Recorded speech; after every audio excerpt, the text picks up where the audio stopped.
प्रयागराज के महुआइमा क्षेत्र के बटहा में भारतीय जनता पार्टी के कार्यकर्ताओं ने 3 राज्यों में जीत के जश्न में जोरदार उत्साह दिखाया। एक मीडिया कार्यालय पर आयोजित कार्यक्रम में कार्यकर्ताओं ने एक दूसरे को मिठाई खिलाकर जीत की शुभकामनाएं दी। इस दौरान मंडल अध्यक्ष शंभुनाथ पटेल ने कहा कि पश्चिम बंगाल में पार्टी की ऐतिहासिक जीत संगठन की मजबूती और कार्यकर्ताओं की कड़ी मेहनत का परिणाम है। उन्होंने विश्वास जताया कि वर्ष 2027 में भी उत्तर प्रदेश में भाजपा की सरकार बनेगी। कार्यक्रम में मंडल प्रभारी मिठाई लाल, अल्पसंख्यक मोर्चा मंडल अध्यक्ष असदुल्ला, मंडल मंत्री तालिब अंसारी और मंडल महामंत्री चमन जी समेत कई गणमान्य लोग मौजूद रहे।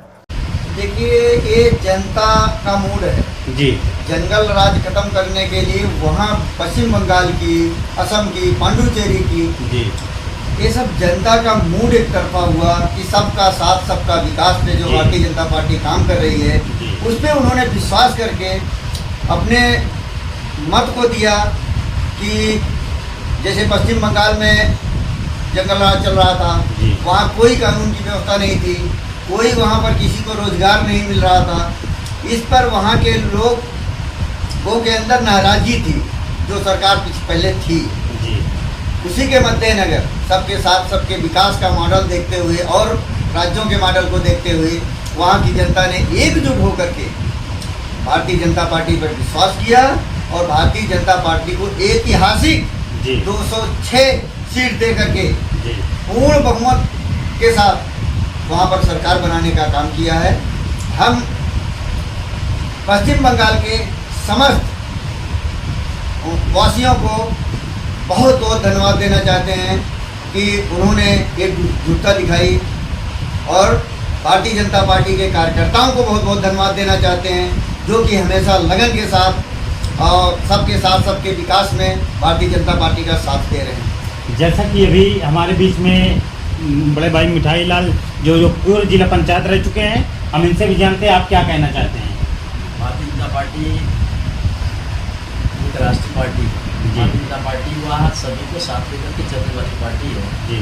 वह किसी जात विशेष में विश्वास नहीं करती है और भारतीय जनता पार्टी पश्चिम बंगाल को यहाँ कई वर्षों से निशाने पर ले रखी हुई थी कि नहीं भारतीय जनता पार्टी पश्चिम बंगाल में सरकार बनाएगी, क्योंकि भारतीय जनता पार्टी के लोग इतने तटस्थ थे कि उनकी तस्ता के नाते से भारतीय जनता पार्टी वहाँ पर काम करने में असक्षम नहीं हो पा रही थी।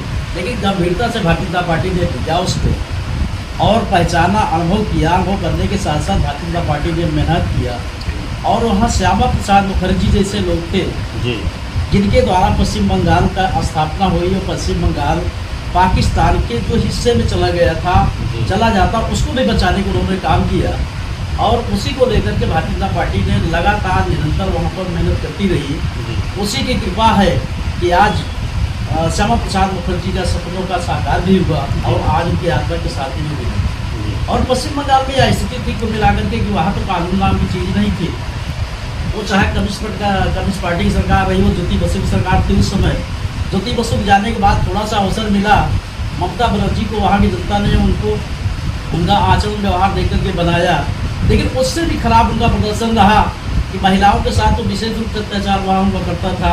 यहाँ तक कि मुख्यमंत्री जी ने यह भी कहा कि 8 बजे तक कोई भी महिला यहाँ पर नहीं टहल सकती है। अगर वह टहलेगी तो उनकी सुरक्षा व्यवस्था हुआ तो स्वयं उनकी जिम्मेदारी लेनी पड़ेगी। इस प्रकार के यहाँ तक कि केंद्रीय जो कानून थे, योजनाएँ थी, उन योजनाओं को भी लागू करने में आनाकानी किया करती रहती थी, जैसे आयुष्मान कार्ड है और की स्कीमें वहाँ पर किसान है सम्मान निधि है को मिलाकर के वहाँ भी उन्होंने लागू करने की आनाकानी कर रही थी कि जिससे ऐसा न हो कि सेंट्रल गवर्नमेंट के यहाँ पर लागू हो जाए और हमारी सरकार चली जाए। लेकिन फिर भी वहाँ की जनता ने उनके शासन से इतना उठ चुकी हुई थी कि निश्चित रूप से वह जनता का परिचय नहीं दिया, चाहे हिंदू रहे हो चाहे मुसलमान रहे हो।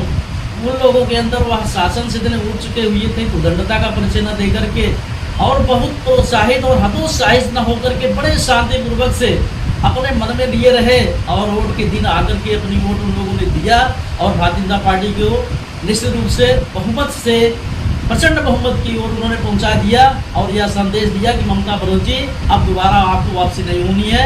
अगर यहाँ शासन कोई कर सकती है तो भारतीय जनता पार्टी की कर सकती है और अगर कोई कर नहीं सकती है। प्रयागराज से मुश्ताक अहमद की रिपोर्ट, TV1 इंडिया न्यूज़।